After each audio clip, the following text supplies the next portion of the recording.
Cik sugan jeung sugan aya nu manggihan mitoha aing ngaliwat ka dieu.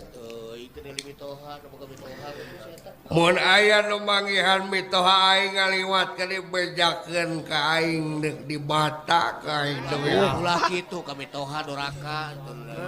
Nyeri hati aing keur jadi mitoha anjing. Nama kecil nyeri ku mitoha segala. Aing kerasa bogoh jeung pamajikan jeung si Bebeb. Kumaha tah?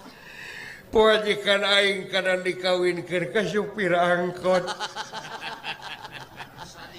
Bari teu pira kasalahan aing teh teu pira. Teu pirana kumaha kasalahanna tah?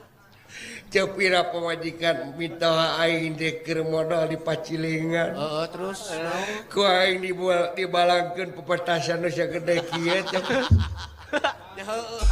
Mitoha aing nepi ka tisuntut kana tai sorangan.